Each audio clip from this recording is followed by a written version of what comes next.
Bonjour mesdames, messieurs les membres du jury, bonjour mesdames, messieurs le public. Je m'appelle Thibaut Gressot, j'ai 16 ans et je suis en seconde bac pro boulangerie-pâtisserie au lycée Georges Baptiste à Canteleu.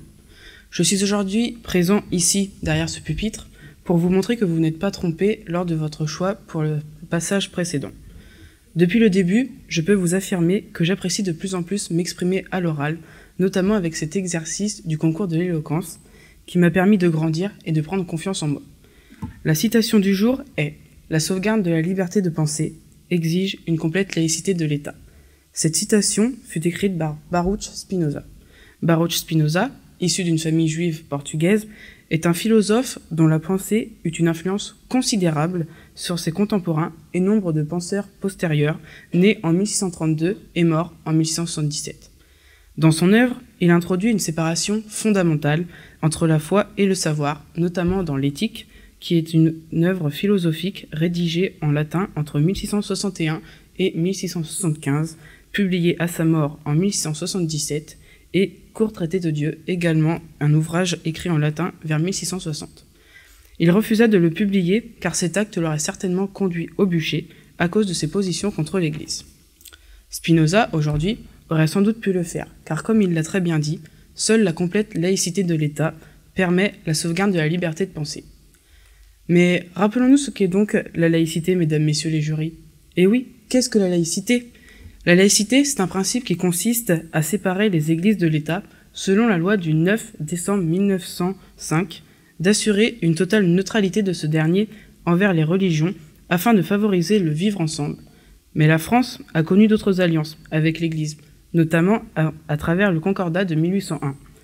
Il s'agissait donc de conventions passées entre le Saint-Siège et les États de population catholique, en totalité ou en partie, sur la discipline, l'organisation ecclésiastique, à l'exclusion de la foi ou du dogme. Vous voyez, mesdames, messieurs, Spinoza, 2 siècles avant, avait vu juste.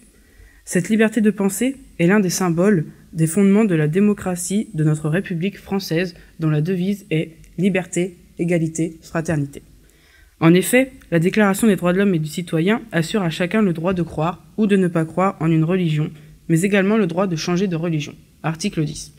Nul ne doit être inquiété par ses opinions, même religieuses, pourvu que leurs manifestations ne troublent pas l'ordre public établi par la loi. Mais comment assurer à chaque citoyen son droit d'exercer son culte sans aucun problème et en même temps appliquer le principe de la laïcité ? En théorie, cela peut paraître simple et acquis, mais dans la réalité, c'est bien plus compliqué. Je dirais même plus complexe, car la laïcité suscite des débats passionnels. En effet, à travers l'histoire de France, beaucoup de conflits ont secoué le pays. Au XVIe siècle, la Saint-Barthélemy a fait beaucoup de morts sous couvert de religion. Des milliers d'huguenots, des protestants, furent massacrés au seul motif de leur appartenance religieuse. Histoire cruelle de la Saint-Barthélemy, car le catholicisme était considéré comme la religion de référence jusqu'à la signature par Napoléon du fameux Concordat avec l'Église catholique. Cependant, dans cette loi de 1905, 2 conceptions différentes vont s'affronter. La vision d'Émile Combes, qui voulait l'effacement des religions dans l'espace public, face à la vision d'Aristide Briand, qui voulait apaiser et réconcilier tout le monde en gardant l'impartialité de l'État par rapport à l'Église. C'est cette dernière qui l'emportera. Encore une fois, le combat pour la laïcité est d'actualité et le restera d'autant plus qu'aujourd'hui la laïcité est confrontée à de nouveaux problèmes. En effet, la liberté d'expression, notamment celle de Charlie Hebdo, a été mise à mal par les attentats de janvier 2015. Ce journal, Charlie Hebdo, spécialiste dans les critiques humoristiques, a eu des procès avec des associations chrétiennes, dont la Griffe, et musulmanes, au nom de la liberté d'expression dans un État laïque. Comme Jean-Paul Huchon a dit en 2015, un attentat contre la presse est un attentat contre la République. Certes, la République française, l'État, prône la laïcité. En revanche, les responsables, je veux parler des terroristes, qui commettent ces atrocités, tentent d'imposer leur religion, qui pour eux est la seule et unique voie vers Dieu, et procèdent ainsi à une discrimination sans mesure face aux autres religions, et surtout dans un État laïque, mesdames et messieurs. Le dernier dont je vais vous parler est celui du Bataclan. Cet attentat est une attaque contre un lieu qui est un symbole de divertissement, de détente, de liberté et de rassemblement qui, aux yeux des radicaux islamistes, détourne l'être de la foi ultime, c'est-à-dire Dieu. Ces actes inqualifiables montrent que ces radicaux fanatistes souhaite effacer des religions pour imposer la leur.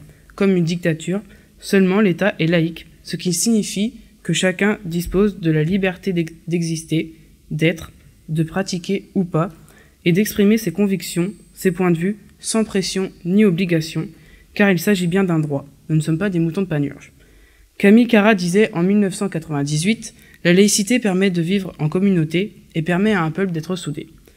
De plus, on peut voir cette liberté à travers les bâtiments religieux, musulmans, les églises, les synagogues, les mosquées, les chapelles. Chacun a sa liberté d'exercer son culte. Cependant, les établissements scolaires, la neutralité est le mot d'ordre de la laïcité. Aucun signe ostentatoire, ni croix, ni foulard, ni keppa. D'après la charte de la laïcité avec ses 15 articles, affichés, étudiés et respectés par l'ensemble de la communauté éducative, avec d'autres lois votées, telles les lois de Jules Ferry de 1881 et 1882, ont permis de rendre l'enseignement public laïque. Nabil Alami disait « La laïcité entretient les religions tuent la laïcité ». Maintenant, je vais vous parler de ma conception de la laïcité. Dans ma famille, certaines personnes sont très croyantes et d'autres le sont moins. Mais ce n'est pas pour cela que nous ne sommes pas une famille liée. J'ai pu, étant jeune, être baptisé. Par la suite, j'ai souhaité de mon plein gré faire du catéchisme pour connaître un peu plus en profondeur la religion chrétienne dans laquelle j'ai grandi et j'ai beaucoup appris. Durant 4 ans, j'ai donc appris sur cette religion et j'ai demandé à mes parents pour faire ma première communion et 2 ans plus tard, ma profession de foi. Suite à cela, j'ai arrêté le catéchisme et personne de mon entourage s'y est opposé. Aujourd'hui, je peux vous le dire, j'ai fait mon choix de religion qui est celui d'être chrétien. J'assume ce choix qui pour moi n'est en aucun cas incompatible avec la laïcité de notre République. C'est un choix comme un autre, nous sommes tous des êtres humains et nous devons tous nous accepter, quelles que soient nos différences, car l'autre, par sa différence, permet de s'enrichir et de favoriser l'ouverture d'esprit, à condition de se respecter et d'être tolérant. La liberté de l'un s'arrête là où commence la liberté de l'autre. Pour finir, je peux dire qu'en 2018, nous vivons dans un pays démocratique et laïque, basé sur la liberté d'expression et la tolérance qui permettent aux citoyens un comportement de solidarité, d'aide et surtout d'ouverture d'esprit. Certes, les a priori, les préjugés et le fanatisme dans tous ces états existent encore, mais la raison l'emportera. Mesdames, messieurs les jurys, ainsi que le public, je vous remercie de m'avoir donné de votre temps une nouvelle fois pour pouvoir m'écouter.